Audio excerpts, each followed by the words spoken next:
परमेश्वर, हम आपका हृदय से धन्यवाद करते हैं आपके महान प्रेम और उस अनुग्रह के लिए जो समस्त मानव जाति पे बना रहता है।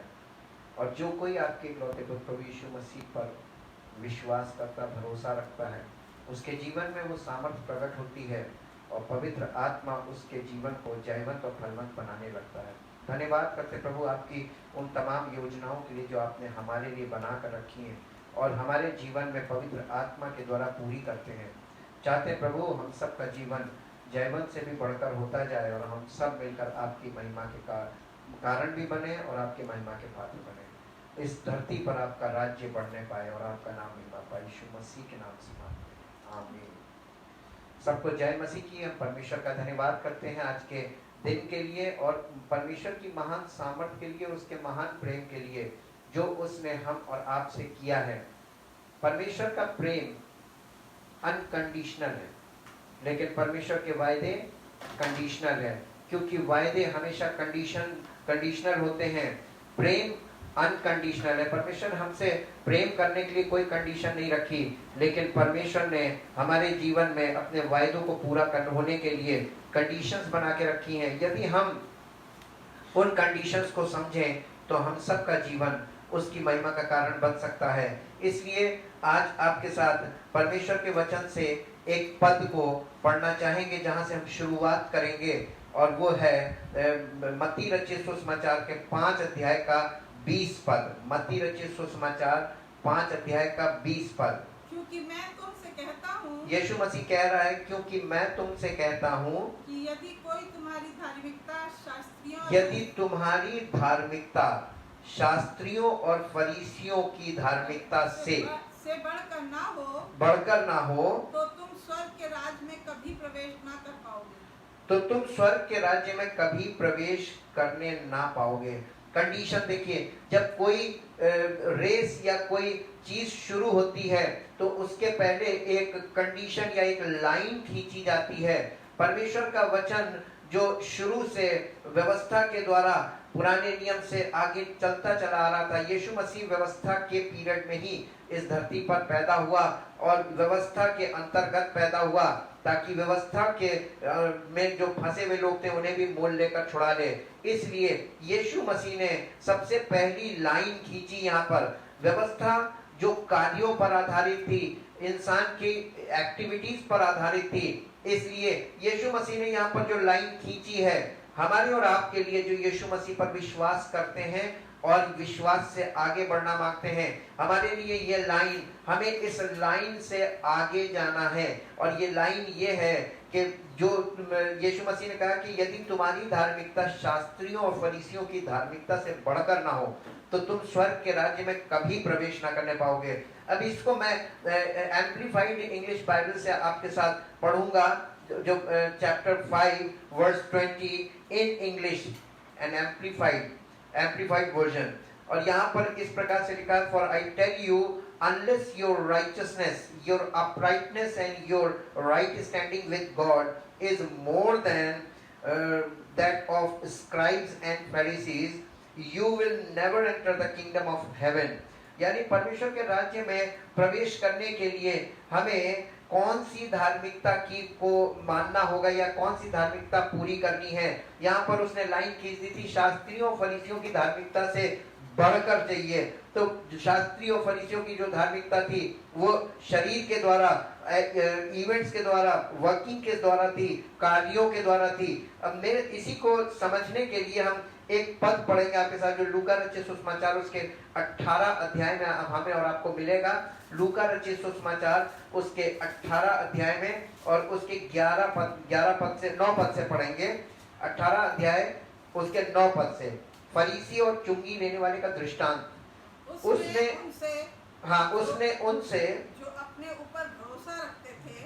उनसे जो अपने ऊपर भरोसा रखते थे। आज कई बार आप विश्वास करते हैं अगर प्रभु यीशु मसीह पर, टटोल के देखिए, चेक योरसेल्फ, कहीं आप अपने ऊपर भरोसा तो नहीं करने लगे कि मैं प्रार्थना करूंगा, मैं ये करूंगा, मैं फास्टिंग प्रेयर करूंगा, मैं ये करूंगा, मैं वो करूंगा, मैं ऐसा करूंगा, मैं वैसा करूंगा और ये हो जाएगा।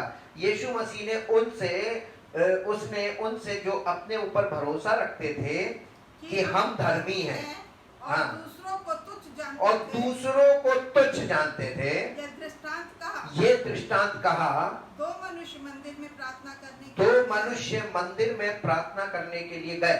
एक फरीसी था एक फरीसी था और एक दूसरा चुंगी लेने वाला। और दूसरा चुंगी लेने वाला था। फरीसी खड़ा होकर अपने मन में यूं प्रार्थना करने लगा। फरीसी खड़ा होकर अपने मन में यूं प्रार्थना करने लगा, हे परमेश्वर, मैं तेरा धन्यवाद करता हूँ। हे परमेश्वर, मैं तेरा धन्यवाद करता हूँ मैं दूसरे मनुष्यों के समान अंधेर करने वाला कि मैं दूसरे मनुष्यों के समान, वो कंपेयर कर रहा है अपने आप को। ये धर्मी का मतलब जो अपने आप को बहुत धर्मी बनते हैं, वो दूसरे लोगों से अपने आप को कंपेयर करते हैं। कभी आप अपने आप को कंपेयर मत कीजिए किसी से कि वो ऐसा है और मैं ऐसा हूं। ये सेल्फ राइचियसनेस है, ये आपकी अपनी धार्मिकता है। आप अपने आप को धर्मी समझ रहे हैं, इसलिए दूसरे को तुच्छ समझ रहे हैं। जब आप अपने आप को चेक करेंगे, परमेश्वर के उपस्थिति में जाना यानी अपने आप को ये मान के कि हम शून्य हैं और हम जिसके पास जा रहे हैं वो सब कुछ हमारे बारे में भी जानता है, इसलिए उसके सामने जाएं तो कभी कंपेयर ना करें। ये देखिए प्रार्थना में कंपेयर कर रहा है। कैसी प्रार्थना कर रहे हैं लोग, अपने आप को कंपेयर कर रहे हैं। वो उसने कहा कि मैं इस मनुष्य के समान नहीं, अंधेर करने वाला नहीं हूँ, अन्यायी और व्यभिचारी नहीं हूँ, और अन्यायी नहीं हूँ और व्यभिचारी नहीं हूँ, और न इस चुंगी लेने वाले के समान हूँ। और ना मैं इस चुंगी लेने वाले को, उसको देखकर प्रार्थना कर रहा है। यानी ये अपने आप में अपने आप को धर्मी समझ रहा है और चुंगी लेने वाले को कह रहा है ये क्या है मेरे सामने, इसको क्या आता है, इसको तो प्रार्थना करनी भी नहीं आती है, और अपने आप को धर्मी समझ रहा है। आगे, मैं सप्ताह में 2 बार उपवास रखता मैं हूँ। सप्ताह में 2 बार उपवास रखता हूँ, मैं अपनी सब कमाई का 10वां अंश भी देता हूँ, और मैं अपनी कमाई का, सब कमाई का 10वां अंश भी देता हूँ। परंतु चुंगी लेने वाले से दूर खड़े होकर, परंतु चुंगी लेने वाले ने दूर खड़े होकर स्वर्ग की ओर आंखें उठाना भी ना चाहा, और स्वर्ग की ओर आंखें उठाना भी ना चाहा, वरन अपनी छाती पीट पीट कर कहा, वरन अपनी छाती पीट पीट कर कहा, हे परमेश्वर, मुझ पापी पर दया कर। हे परमेश्वर, मुझ पापी पर दया कर। मैं तुमसे कहता हूँ मैं तुमसे कहता हूँ कि वह दूसरा नहीं परंतु यही मनुष्य धर्मी ठहराया जाकर अपने घर गया। कौन धर्मी ठहराया गया? जो अपने आप जो बहुत अच्छी दुआ जानता था, या जो अपने आप को पापी मानकर परमेश्वर से दया कर की याचना कर रहा था, हे प्रभु हम पर दया कर। आज लोग क्या कर रहे हैं? कहीं हम लिखे हुए से आगे तो नहीं बढ़ गए, कहीं पे हमारी अंडरस्टैंडिंग में कहीं प्रॉब्लम आ रही है। यीशु मसीह बार बार अंडरस्टैंडिंग पे बहुत जोर दे रहा था, क्योंकि आपके पास ज्ञान कितना है इससे आपका छुटकारा नहीं होगा, आपको उद्धार नहीं मिलेगा। लेकिन अंडरस्टैंडिंग के हिसाब से आप चलेंगे तो आपको परमेश्वर के राज्य में प्रवेश जरूर मिलेगा। परमेश्वर के राज्य में प्रवेश ज्यादा इंपॉर्टेंट है बजाय इसके कि आपके पास ज्ञान कितना है और दूसरे से अपने आप को कंपेयर करना। इसी के साथ साथ मेरे साथ निकाल लीजिए रोमियो की पत्री अध्याय 2, रोमियो की पत्री अध्याय 2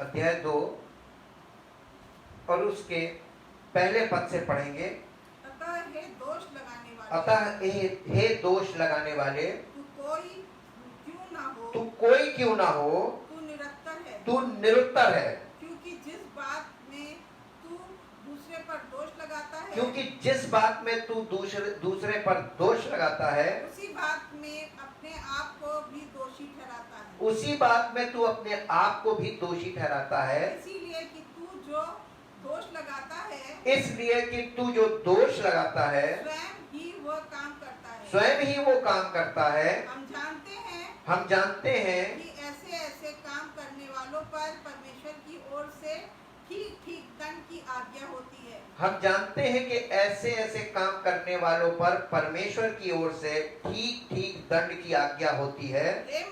हे मनुष्य, तू जो ऐसे ऐसे काम करने वालों पर दोष लगाता है, तू जो ऐसे ऐसे काम करने वालों पर दोष लगाता है और आप वे ही काम करता और है, आप वे ही काम करता है, क्या यह समझता है कि क्या ये समझता है कि तू परमेश्वर की दंड की आज्ञा से बच जाएगा?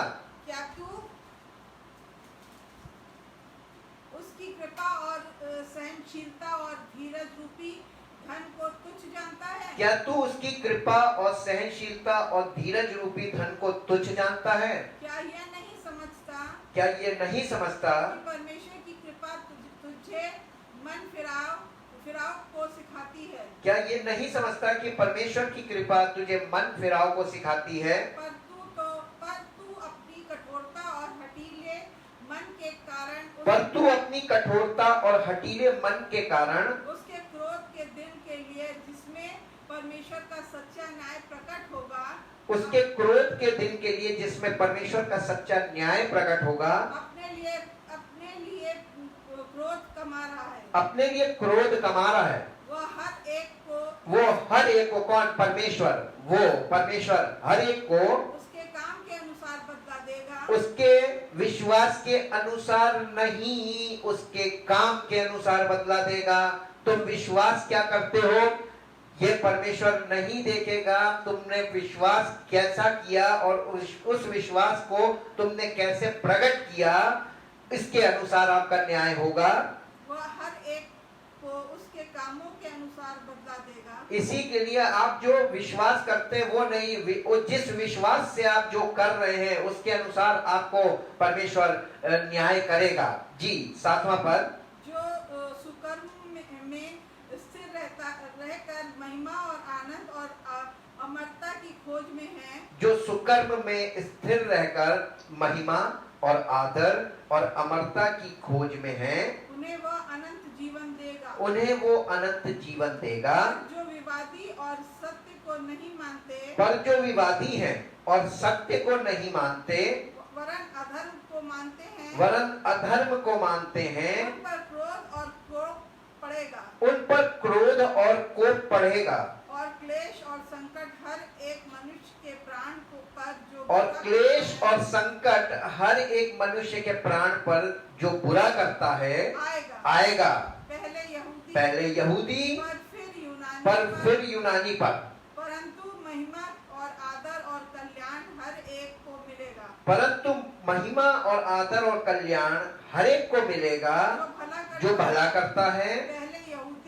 पहले यहूदी को फिर यूनानी को। क्योंकि परमेश्वर किसी का पक्षपात नहीं करता। क्योंकि परमेश्वर किसी का पक्षपात नहीं करता। सबसे पहली बात जो हमें अपने माइंड में बैठा लेनी चाहिए कि आप किसी को भी, चाहे वो अन्य जाति का हो, और अगर आप अन्य जाति के हैं तो उन्हें जो यहूदी कहलाते हैं उनको आप कभी किसी को अपने मन में दोषी ना समझिए, उन पर दोष भावना मत रखिए उनके प्रति। जो जैसा करेगा परमेश्वर का न्याय उसके जीवन में वैसा ही आएगा। इसलिए अपने आप पर ध्यान कीजिए, क्योंकि परमेश्वर आप पर फोकस कर रहा है, क्योंकि आपके जीवन में जो आप कर रहे हैं आपको अपना न्याय पेश करना है। इसलिए सबको अपना अपना हिसाब देना है। कोई किसी और के वो कैसा कर रहा है, ऐसा क्यों कर रहा है, और उसको ऐसा नहीं करना चाहिए, इन सब बातों में कोई फायदा नहीं है। केवल झगड़ा ही उत्पन्न होता है और एक दूसरे के बीच द्वेष भावना पैदा होती है। लेकिन परमेश्वर ने हमें इन सब चीजों के लिए नहीं बुलाया। उसने अपने पुत्र को बलिदान किया ताकि हम पापों की क्षमा पाएं। उसने अपने पुत्र को बलिदान करने के बाद उसको पुनरुत्थान के द्वारा हमारे लिए नए जीवन का मार्ग खोल दिया, ताकि पवित्र आत्मा पाकर हम भी पुनरुत्थान के भागी बन जाएं और उसके राज्य के वारिस बनकर उसकी महिमा कर सके इस पृथ्वी पर। 12वें पद से फिर पढ़िए। इसलिए जिन्होंने उस बिना व्यवस्था पाप किया, इसलिए जिन्होंने बिना व्यवस्था पाए पाप किया, वे बिना व्यवस्था के नष्ट भी होंगे। वे बिना व्यवस्था के नष्ट भी होंगे। और जिन्होंने व्यवस्था पाकर पाप किया, जिन्होंने व्यवस्था पाकर पाप किया, उनका दंड व्यवस्था के अनुसार होगा। उनका दंड व्यवस्था के अनुसार होगा। क्योंकि परमेश्वर के यहाँ व्यवस्था के सुनने वाले धर्मी नहीं, पर व्यवस्था पर चलने वाले धर्मी ठहराए जाएंगे। क्योंकि परमेश्वर के यहाँ व्यवस्था के सुनने वाले धर्मी नहीं, पर व्यवस्था पर चलने वाले धर्मी ठहराए जाएंगे। फिर जब अनजाति लोग जिसके पास व्यवस्था नहीं, फिर जब अन्य जाति लोग जिनके पास व्यवस्था नहीं, स्वभाव से ही से व्यवस्था की बातों पर चलते हैं, स्वभाव ही से व्यवस्था की बातों पर चलते हैं, तो व्यवस्था उनके पास ना होकर भी वे अपने लिए ही व्यवस्था है। तो व्यवस्था उनके पास ना होने पर भी वे अपने लिए आप ही व्यवस्था हैं। व्यवस्था की बातें अपने अपने हृदयों पर लिखी हुई दिखाते हैं। वे व्यवस्था की बातें अपने अपने हृदयों में लिखी हुई दिखाते हैं और उनके विवेक भी गवाही देते हैं और उनके विचार परस्पर दोष लगाते उन्हें निर्दोष ठहराते हैं या उन्हें निर्दोष ठहराते हैं। जिस दिन परमेश्वर मेरे सुसमाचार के अनुसार यीशु मसीह के द्वारा मनुष्य की गुप्त बातों का न्याय करेगा, जिस दिन परमेश्वर मेरे सुसमाचार के अनुसार यीशु मसीह के द्वारा मनुष्यों की गुप्त बातों का न्याय करेगा। 17 पद, यदि तू यहूदी कहलाता है और व्यवस्था पर भरोसा रखता है और परमेश्वर के विषय में घमंड करता है। देखिए, ये एक तरीके का विचारधारा है और ये यहूदी विचारधारा ये है कि वो व्यवस्था पर भरोसा रखते हैं। आपका और हमारा भरोसा किस पर है? क्योंकि हम अन्य जाति से हैं, इसलिए हम प्रभु यीशु मसीह पर और परमेश्वर की उस धार्मिकता पर जो विश्वास से शुरू होती है, हम प्रभु यीशु मसीह पर भरोसा रखते हैं कि वो हमारा उद्धार करता है और वो ही हमारा उद्धार कर सकता है। और अब परमेश्वर के विषय में घमंड करता है, यानी पहले व्यवस्था पे भरोसा रखते हैं और परमेश्वर के विषय में घमंड करते हैं। ये यहूदी मानसिकता है और उसकी इच्छा जानता और व्यवस्था की शिक्षा पाकर उत्तम उत्तम बातों को प्रिय जानता है और अपने पर भरोसा रखता है। दूसरी बात क्या करते हैं?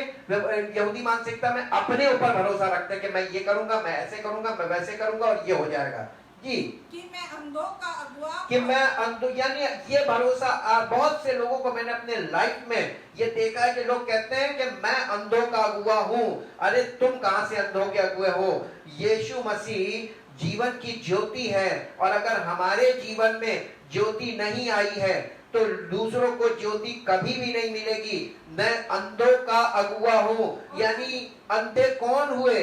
ये सब लोग सोचते हैं कि हम दूसरों को सिखाएं। अंधों का अगुआ का मतलब दूसरों की अगुवाई करने वाले, जो अगुआ और अंधकार में पड़े हुए वो की ज्योति हूँ, और अंधकार में पड़े हुओं की ज्योति हूँ। ये ऐसा विचार नहीं करना चाहिए, क्योंकि प्रभु यीशु मसीह अंधकार में पड़े हुओं की ज्योति है और बुद्धिहीनों का सिखाने वाला और बुद्धिहीनों का सिखाने वाला और बालकों का उपदेशक हूँ और ज्ञान का और सत्य का नमूना, और ज्ञान और सत्य का नमूना जो व्यवस्था में है, जो व्यवस्था में है मुझे मिला। ये यहूदी मानसिकता है। वो लोग का ये सोचना है कि ज्ञान और सत्य का नमूना जो व्यवस्था में हमें मिला है। अतः क्या तू जो दूसरों को सिखाता है, अतः क्या तू जो दूसरों को सिखाता है, अपने आप को नहीं सिखाता? आज जरूरत किस बात की है? दूसरों को सिखाने की, अपने आप को सिखाने के लिए? तभी तो प्रभु यीशु मसीह का पहले अपनी आंख का लट्ठा निकाल, दूसरे की आंख का तिनका मत देख जी। क्या तूने जो चोरी ना करने का उपदेश देता है, क्या तू जो चोरी ना करने का उपदेश देता है, आप ही चोरी करता है? आप ही चोरी करता है। तू जो कहता है व्यभिचार ना करना, तू जो कहता है कि व्यभिचार ना करना, क्या आप व्यभिचार ना करता है? क्या आप ही व्यभिचार करता है? तू जो मूर्तों से घृणा करता है, तू जो मूर्तों से घृणा करता है, क्या आप ही मंदिरों को लूटता है? क्या आप ही मंदिरों को लूटता है?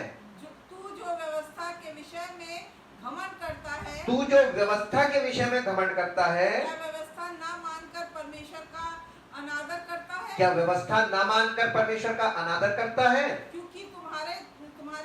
क्योंकि तुम्हारे कारण अन्यजातियों में परमेश्वर का नाम निंदा की जाती है। तुम्हारे कारण अन्य जातियों में परमेश्वर के नाम की निंदा की जाती है, जैसा लिखा भी है। यदि तू व्यवस्था पर चले, तो खतने से लाभ है, यदि तू व्यवस्था पर चले तो खतने से लाभ तो है, परंतु यदि व्यवस्था को ना माने, परंतु यदि तू व्यवस्था को न माने तो तेरा खतना तो तेरा खतना बिन खतने की दशा ठहरा। आपके खतने की कोई वैल्यू नहीं है, चाहे कितना भी करा लो, वो बिन खतने की दशा में गिने जाएंगे आप, चाहे खतना करा लिया हो। आगे बढ़िए 26वां पद, इसलिए यदि खतना रहित मनुष्य यानी अन्य जाति व्यवस्था की विधियों को व्यवस्था की विधियों को माना करे स्वभाव से, तो क्या उसकी बिना खतना की तो क्या उसकी बिन खतने की दशा के बराबर ना खतने के बराबर न गिनी जाएगी। और जो मनुष्य शारीरिक रूप से बिना खतना रहा, और जो मनुष्य शारीरिक रूप से बिन खतना रहा, वो व्यवस्था को पूरा करे, यदि वो व्यवस्था को पूरा करे, तो क्या तुझे जो लेख पाने का खतना तो क्या तुझे जो लेख पाने और खतना किए जाने पर भी व्यवस्था को ना माना नहीं करता है, दोषी न ठहराएगा? क्योंकि यहूदी वो नहीं जो प्रकट में यहूदी है, और ना वो खतना जो प्रकट में है, और ना वो खतना है जो प्रकट में है, और देह में है, पर यहूदी वही है जो मन में है, खतना वही है, और खतना वही है जो हृदय का और आत्मा में है, ना कि लेख का। ऐसों की प्रशंसा मनुष्यों की ओर से नहीं परंतु परमेश्वर की ओर से होती है। परमेश्वर का धन्यवाद हो, परमेश्वर का पवित्र आत्मा हमको हमारी जहां पर हम गलती कर रहे होते हैं, हो सकता है आप शारीरिक रूप से गलती ना कर रहे हो, आप वैचारिक रूप से गलती कर रहे हो, आपके विचारों में कहीं पर दोष है, आपके विचारों में कहीं पर प्रॉब्लम है, आप परमेश्वर पर विश्वास नहीं करते हैं, उसके इकलौते पुत्र पर। इकलौते पुत्र का नाम लेना उस पर विश्वास करना नहीं है। यीशु मसीह ने कहा, मत्ती रचित सुसमाचार 7 अध्याय मेरे साथ निकालिए, यीशु मसीह का नाम लेने वालों की कमी आज नहीं है। यीशु मसीह के नाम लेने वालों में से हर एक व्यक्ति जो उसका नाम लेता है, उस नाम लेने वाले के विषय में यीशु मसीह न्याय के दिन क्या कहेगा उसे पहले से समझ लो, और यह आपको मिलेगा मत्ती रचित सुसमाचार 7 अध्याय का 21 पद। जो मुझसे हे प्रभु कहता है, उनमें से हर एक स्वर्ग के राज्य में प्रवेश ना करेगा, परंतु वही जो मेरे स्वर्गीय पिता की इच्छा पर चलता है। जी, उस दिन बहुत से लोग मुझसे कहेंगे, हे प्रभु, क्या हमने तेरे नाम से भविष्यवाणी नहीं की, और तेरे नाम से दुष्ट आत्माओं को नहीं निकाला, और तेरे नाम से बहुत से आश्चर्य कर्म नहीं किए? तब मैं उनसे खुलकर कह दूंगा, मैंने तुमको कभी नहीं जाना, हे कुकर्म करने वालों, मेरे पास से चले जाओ। कितना दुखद होगा वो समय। और ये मालूम है कौन लोग हैं? आप इतने समझदार हैं, आपको मालूम होगा कि जो यीशु मसीह के नाम से भविष्यवाणियां कर रहे हैं, जो दुष्ट आत्माओं को निकाल रहे हैं और उसके नाम से बड़े बड़े आश्चर्य काम कर रहे हैं, इसका मतलब मिनिस्ट्री करने वाले लोग, बड़े बड़े लोग मिनिस्ट्री में लगे हुए हैं। यीशु मसीह के नाम से, यीशु मसीह के नाम का प्रयोग तो कर रहे हैं, हे प्रभु कर रहे हैं, प्रार्थनाएं कर रहे हैं, लेकिन प्रभु यीशु मसीह हमें और आपको जो उसके नाम से सेवकाई में खड़े हुए हैं, हमारे लिए बहुत इंपॉर्टेंट पॉइंट है कि हम यीशु मसीह के नाम से केवल उसके नाम का प्रयोग कर रहे हैं या वाकई में है उसकी पवित्र आत्मा के अनुसार चल भी रहे हैं जीवन में। हमारे जीवन में पवित्र आत्मा की सामर्थ्य हमारे अंदर उन विचारों पर उंगली उठाएगी जो हमारे अंदर गलत विचार हैं, गलत भावनाएं हैं। जो गलत भावनाएं हैं उन्हें भी हमारे अंदर नहीं होना चाहिए, क्योंकि पवित्र आत्मा पहले हमें अंदर से शुद्ध करता है और तब पवित्र आत्मा हमारे जीवन के द्वारा परमेश्वर की महिमा के लिए कार्य करता है। इसलिए प्रभु यीशु मसीह ने हमको और आपको उसने जड़ पर उंगली उठाई है, और जड़ है हमारा प्राण, हमारे विचार, हमारी भावनाएं। हम अपने बारे में क्या सोच रहे हैं, हम अपने आप को कितना हाई स्टीम्ड महसूस कर रहे हैं। इसी के साथ साथ मेरे साथ जल्दी से निकाल लीजिए परमेश्वर के वचन से मत्ती रचित सुसमाचार उसके 5 अध्याय का 3 पद से पढ़ेंगे। मत्ती रचित सुसमाचार 5 अध्याय का 3 पद से, धन्य है वे जो मन के दीन हैं, जो घमंडी हैं वो नहीं, जो मन के दीन हैं, क्योंकि वे स्वर्ग का राज क्योंकि स्वर्ग का राज्य उन्हीं का है, किनका? जो मन के दीन है। मन के दीन का मतलब समझते हैं? मैं इसको एम्प्लीफाइड इंग्लिश वर्जन में आपके साथ पढ़ूंगा, क्योंकि हमें बाइबल पढ़नी नहीं है और ना ही हमें वचन को सुनना है, हमें अंडरस्टैंड करना चाहिए और उसके लिए हमें कुछ करना पड़ता है। अंडरस्टैंडिंग के लिए कुछ काम करना पड़ता है। हमें केवल बाइबल को सीरियल से पढ़ना नहीं है, बल्कि उसको अंडरस्टैंड करने की कोशिश करनी। परमेश्वर का वचन हमसे क्या कहना चाह रहा है, प्रभु यीशु मसीह हमसे क्या कह रहा है। Blessed, happy to be envied and spiritually prosperous with life, joy and satisfaction in God's favor and salvation, regardless of their outward conditions, are the poor in spirit, the humble who rate themselves insignificant, for theirs is the kingdom of heaven. यानी जो अपने आप को, अपना आकलन कि हम तो कुछ भी नहीं है, ऐसा अपने बारे में विचार करते हैं कि प्रभु हम कुछ भी नहीं है, ये कहना और ऐसा अपने अंदर भाव रखना दोनों अलग चीज है। हम कहते तो हैं कि हम कुछ भी नहीं है, लेकिन उस फरीसी की तरह जब हम प्रार्थना करते हैं तो हमारे अंदर ये कॉन्फिडेंस आ जाता है कि हम तो उससे अच्छे हैं, हम तो उससे ज्यादा जानते हैं और हमें ऐसा आता है और उसको कुछ नहीं आता जितना मुझे आता है, मेरे सामने वो क्या है। ऐसे विचार नहीं करने चाहिए। हम कहते कुछ हैं और अंदर हमारे विचार कुछ और होते हैं। आपको मालूम है परमेश्वर आपके मुंह से निकली हुई बात को नहीं एक्सेप्ट करता है, लेकिन आपके अंदर क्या चल रहा है उसे वो देखता है, क्योंकि वो हृदय को जांचता है। चौथा पद पढ़िए, धन्य है वे जो शोक करते हैं, क्योंकि वे शांति पाएंगे। धन्य है वे जो नम्र हैं, जो धर्म के भूखे और प्यासे हैं।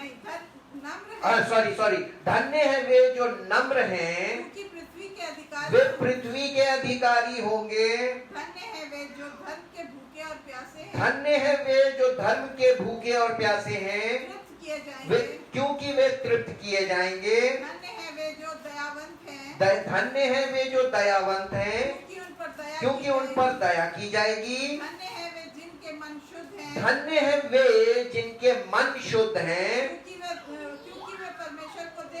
क्योंकि वे परमेश्वर को देखेंगे। देखिए यहाँ पर कोई भी फिजिकल एक्ट, कोई कंडीशन नहीं आ रही है। परमेश्वर आपको और हमको वो आचरण हमसे एक्सपेक्ट कर रहा है जो यहाँ पर लिखा है। ये वो बिहेवियर है जो परमेश्वर अपनी आत्मा देने के बाद हमारे जीवन में इस बिहेवियर को चाहता है, और पवित्र आत्मा हमें इस बिहेवियर के लिए ही दिया गया कि हमारे अंदर ये बिहेवियर डेवलप करे, ये एटीट्यूड हमारे हो, हमारे अंदर के भावनाएं ऐसी हो जाएं। धन्य है वे जो मेल मिलाप कराने वाले, जो मेल कराने वाले हैं, क्योंकि वे परमेश्वर के पुत्र कहलाएंगे। धन्य है वे जो धन्य है वे जो धर्म के कारण सताए जाते हैं, क्योंकि स्वर्ग का राज उन्हीं का है। स्वर्ग का राज्य किसका है? वे जो धर्म के कारण सताए जाते हैं। धर्म का मतलब है प्रभु यीशु मसीह के कारण, उस पर विश्वास करने के कारण जो लोग सताए जाते हैं। आप अगर प्रभु यीशु मसीह पर विश्वास करते हैं और इसके कारण आप सताए जाते हैं तो आप धन्य हैं, क्योंकि स्वर्ग का राज्य आप ही का है। देखिए यहाँ बिना कुछ कर्म किए आपको स्वर्ग के राज्य का अधिकार मिल रहा है और आपको स्वर्ग के राज्य का वारिस बनाया जाएगा।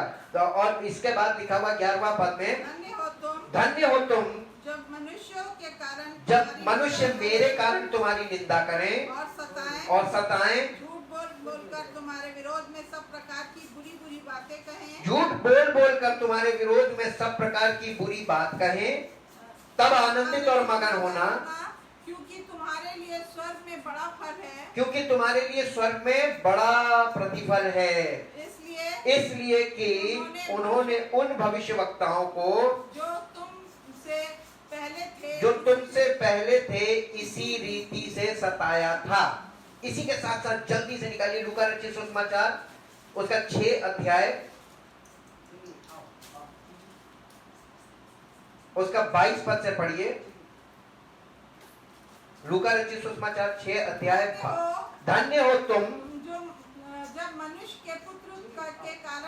जब मनुष्य के पुत्र के कारण यानी प्रभु यीशु मसीह के कारण लोग तुमसे बैर करेंगे और तुम्हें निकाल देंगे और तुम्हारी निंदा करेंगे और तुम्हारा नाम बुरा जानकर काट देंगे और तुम्हारा नाम बुरा जानकर काट देंगे। उस दिन आनंदित होकर उछलना, क्योंकि देखो तुम्हारे लिए स्वर्ग में बड़ा प्रतिफल, क्योंकि तुम्हारे लिए स्वर्ग में बड़ा प्रतिफल है। उनके बाप दादे भविष्यवक्ताओं के साथ भी वैसा ही किया करते थे। कैसा? आगे पढ़िए। परंतु हाय तुम पर जो धनवान हो, क्योंकि तुम अपनी शांति पा चुके। हाय तुम पर जो अब तृप्त हो, क्योंकि भूखे हो, तुम भूखे होगे। हाय तुम पर जो अब हंसते हो, क्योंकि तुम शोक करोगे और रोगे। हाय तुम पर जब सब मनुष्य तुम्हें भला कहें, हाय तुम पर जब सब मनुष्य तुम्हें भला कहें, क्योंकि उनके बाप दादे झूठे भविष्यवक्ताओं के साथ भी ऐसा ही किया करते थे। आज आपको अगर बहुत तारीफ मिल रही है, आज लोग आपको बहुत तारीफ कर रहे हैं, आपको बहुत एनकरेज करते हैं, वाह आपके जैसा कोई नहीं, इस तरीके की चापलूसी की और इस तरीके की वाहवाही की बातों को कभी मत एक्सेप्ट कीजिएगा। यीशु मसीह की तारीफ कितने लोगों ने की और कैसी कैसी बातें उसकी तारीफ में बोली, लेकिन उन तारीफों को यीशु मसीह ने कभी भी एक्सेप्ट नहीं किया। एक जगह एक स्त्री ने कहा, धन्य है वो स्तन जो तूने चूसे। उसने कहा कि धन्य है वे जो मेरा वचन सुनते हैं। आपको मालूम है, यीशु मसीह किसी भी चापलूसी की और किसी भी तारीफ का भूखा नहीं था, और वो सत्य चाहता था और लोगों को सत्य ही बताता था। वो हार्ड इसलिए बोलता था क्योंकि सत्य हार्ड होता है, और सत्य जब तक नहीं मिलेगा तब तक लोगों के जीवन में प्रभु यीशु मसीह की सामर्थ कभी भी हरगिज प्रकट नहीं होगी। प्रभु यीशु मसीह कहता है कि जब तुम्हारे अंदर चेतना आ जाए, जब तुम्हारे अंदर चेतावनी काम करने लगे, चेतना आ जाए, तब तुम दूसरों को चिताने का मतलब दूसरों को चेतावनी से अवगत कराना, दूसरों को हड़काना नहीं। और इसलिए ये काम पवित्र आत्मा की सामर्थ में होकर नम्रता पूर्वक, दीनता पूर्वक लोगों के बीच में प्रेम के साथ आप जाएं और आप उनको बताएं कि प्रभु यीशु मसीह को छोड़ कोई दूसरा उद्धार करता नहीं है। लास्ट में मैं एक पॉइंट पर लाऊंगा क्योंकि कंक्लूजन जरूरी होना है, और मेरे साथ निकालिए यूहन्ना रचित सुसमाचार के 14 अध्याय में आ जाइए। यूहन्ना रचित सुसमाचार 14 अध्याय। Faith and believe, what is the difference between faith and believe? Faith is a noun और believe is a verb. Noun faith जो है वो किस पर विश्वास करते, जिस चीज पर आप विश्वास करते वो आपका फेथ है, और बिलीव का मतलब उसके प्रति आपके मन में कैसी क्या प्रतीति आप करते हो उस चीज को लेकर, यानी कैसा विश्वास करते हैं, ये आपके अंदर दिल में विश्वास है, वो फेथ है, और वो बिलीव है। सॉरी, फेथ जिस चीज पर हमें विश्वास करना है और बिलीव उस पर कैसा विश्वास करना है, ये दोनों। और हिंदी में जब आप पढ़ते हैं बाइबल में, तो हिंदी में दोनों को विश्वास लिखा है, इसलिए कभी भी ये पता आप नहीं कर पाएंगे कि कहां पर फेथ है और कहां पर बिलीव है, कहां पर नाउन है और कहां पर वर्ब है। इसलिए जब स्टडी करनी होती है, अंडरस्टैंडिंग के लिए बहुत जरूरी है स्टडी, और उसमें दूसरी इंग्लिश लैंग्वेज को जरूर लाइए, अपनी regional language plus English language. आप इस तरीके से परमेश्वर के वचन को अध्ययन करेंगे तो आपको पिक्चर्स क्लियर होंगी और अंडरस्टैंडिंग आपकी क्लियर होगी। 14 अध्याय का पहले पद को पढ़िए। तुम्हारा मन व्याकुल ना, तुम्हारा मन, आज दुनिया में हर व्यक्ति का मन व्याकुल है, सब लोग व्याकुल है। हमारा क्या होगा, अर्थव्यवस्था गड्ढे में चली गई, हमारी इनकम रुक गई, आज क्या होगा आगे, पता नहीं चालू होगी कि नहीं होगी। तुम्हारा मन व्याकुल ना हो, और आज हर व्यक्ति व्याकुल है, और यीशु मसीह की ओर से ये वास्तविक सत्य है कि तुम्हारा मन व्याकुल ना हो। परमेश्वर पर विश्वास रखो, परमेश्वर पर विश्वास रखो, और मुझ पर भी विश्वास रखो। परमेश्वर पर विश्वास रखो और मुझ पर भी विश्वास रखो। ये विश्वास, हिंदी में विश्वास लिखा है, इसलिए क्वेश्चन ये उठता है कि ये फेथ की बात हो रही है कि बिलीव की बात हो रही है। इसके लिए हमको इंग्लिश में जरूर जाना चाहिए ये देखने के लिए कि यहाँ पर क्या चीज है। Do not let your hearts be troubled, distressed, agitated. You believe in and adhere to and trust in and rely on God. Believe in and adhere to and trust in and rely also on me. यानी यीशु मसीह ये कह रहा है कि जैसे तुम परमेश्वर पर भरोसा रखते हो मन में, वैसे ही मुझ पर भी भरोसा रखो। आपका भरोसा किस पर है?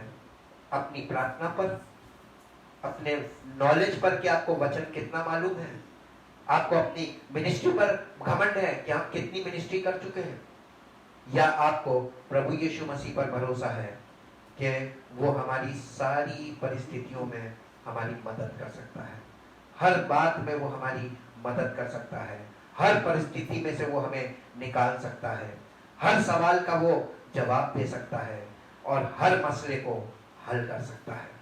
अगर आप उस पर भरोसा रखें, बिलीव का मतलब है भरोसा। बहुत कठिन बात है परमेश्वर पे अपनी भयानक परिस्थिति में उस पर भरोसा रखना, लेकिन अगर आप रखना चाहें तो एक बार चेक करके देखिए। इसीलिए परमेश्वर के वचन में लिखा है चेक कर देखो, ट्राई, विश्वास करिए, प्रभु यीशु मसीह पर विश्वास करके देखिए। उसका वचन उसकी सामर्थ से, उसकी सामर्थ को बयान कर रहा है, भरा हुआ है। वचन पर आपने बहुत पढ़ लिया, लेकिन अभी तक आपने यीशु मसीह पर डिपेंड करके देखा है? एक बार उस पर डिपेंड करके देखो, देखो तुम्हारी जिंदगी में अद्भुत सामर्थ प्रकट होगी और अद्भुत आश्चर्य कर्म होंगे, क्योंकि प्रभु यीशु मसीह आपके कुछ किए के कारण नहीं काम करता, वो आपकी अपनी सामर्थ में और अपनी महिमा में काम करता है। वो अपनी मर्जी का मालिक है। यदि आप उसकी मर्जी में खड़े होंगे तो वो आपकी अपनी सामर्थ के द्वारा अपनी मर्जी आपके जीवन में पूरी करेगा और आपको इस संसार में जयवंत से भी बढ़कर बना देगा। विश्वास कीजिए, बिलीव एंड रिसीव। विश्वास करना प्राप्त करना है। जैसे ही आप यीशु मसीह पर विश्वास करते हैं, यीशु मसीह से आप उस चीज को प्राप्त कर लेते हैं जिस चीज के लिए आप उस पर विश्वास करते हैं, और इसके बाद आपको कुछ करने की जरूरत नहीं, केवल धन्यवाद ही सुना जाएगा। जब आप धन्यवाद करेंगे तो सबको पता चल जाएगा कि प्रभु यीशु मसीह ने इसके जीवन में कुछ किया है। आप उसके सच्चे गवाह बनिए, उसकी महिमा के पात्र बनिए जिसके लिए वो इस धरती पर आया। आइए हम प्रार्थना करें, उसका धन्यवाद करें। परम पिता परमेश्वर, हम धन्यवाद करते हैं क्योंकि धन्यवाद के अलावा हमें और कुछ करने की आवश्यकता नहीं, क्योंकि सब कुछ आपने पूर्ण किया है। हम यीशु मसीह आपके उस कार्य को जो आपने हमारे लिए पूर्ण किया है, हाँ प्रभु, जो हमको सहना भी नहीं पड़ा, वो लड़ाई जिसको हमें लड़ना भी नहीं पड़ा, आपने हमें जयवंत से बढ़ के बना दिया। हम बिन लड़े वो लड़ाई जीत सकते हैं यदि हम आपकी इच्छा में चलना शुरू करें, पवित्र आत्मा की अगुवाई में चलना शुरू करें और सत्य को जाने, ताकि हमारे मन की आंखें ज्योतिर्मय हो और हम सबका जीवन आपकी महिमा का कारण बन सके। धन्यवाद के साथ इस प्रार्थना को आपके इकलौते पुत्र प्रभु यीशु मसीह के नाम से मांगते हैं, आमीन। परमेश्वर आपको आशीष दे।